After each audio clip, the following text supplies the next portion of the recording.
बिहार में मंत्रिमंडल विस्तार को लेकर बीजेपी के 7 मंत्री पद की शपथ लेते हैं, लेकिन उसके बाद एक सवाल जो बड़ी तेजी से बिहार की राजनीति में खड़ा होता है वो ये कि आखिर यादव जाति से किसी भी विधायक को मंत्री क्यों नहीं बनाया गया।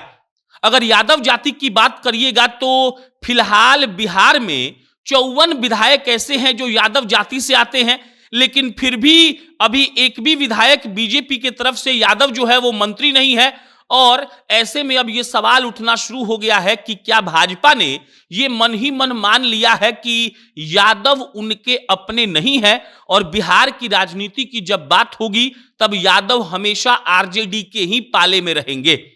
54 विधायक जिस जाति से आते हैं, 7 मंत्री पद पे शपथ कर लिया गया, लेकिन एक भी यादव को भाजपा ने नहीं चुना और इसी पर अभी पूरे बिहार के लोग बात कर रहे हैं।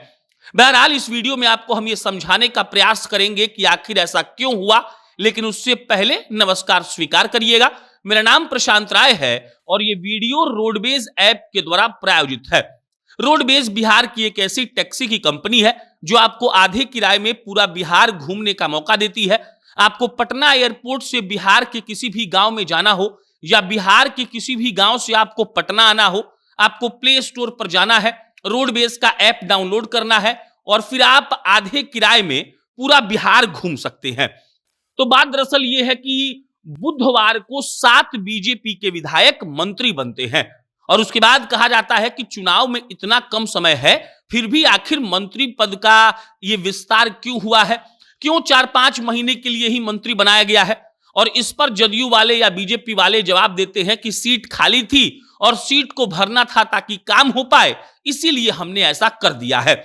उसके बाद जब जातीय समीकरण की बात उठती है तो जब आप गौर से देखेंगे तो एक भी यादव विधायक को बीजेपी वाले मंत्री नहीं बनाते हैं, जबकि देखा जाए तो कम से कम 7 में से 1 मंत्री पद अगर वो लोग यादव को देते तो हो सकता था कि इस बात का मैसेज जाए कि देखिए बीजेपी वाले भी यादव को सपोर्ट करते हैं और यादव सिर्फ आरजेडी के पास नहीं रहने वाले हैं।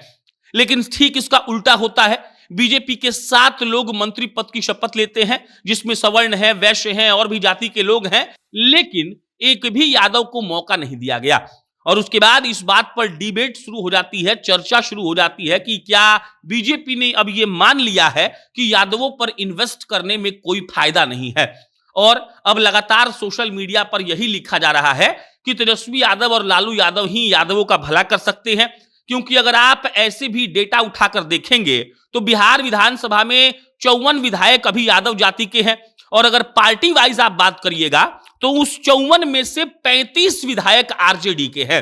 35 विधायक आरजेडी के जब है तो उसके बाद बीजेपी का नंबर आता है। बीजेपी से 8 विधायक हैं जो यादव हैं, जदयू से 7 विधायक हैं जो यादव हैं, लेफ्ट से 3 विधायक हैं जो यादव हैं और कांग्रेस से मात्र 1 विधायक हैं जो यादव हैं। और उसके बाद आप इस बात को बहुत अच्छे से समझ सकते हैं कि जब जब यादवों पर बात होती है तो ये क्यों कहा जाता है कि यादव तो हमेशा आरजेडी के साथ रहेंगे।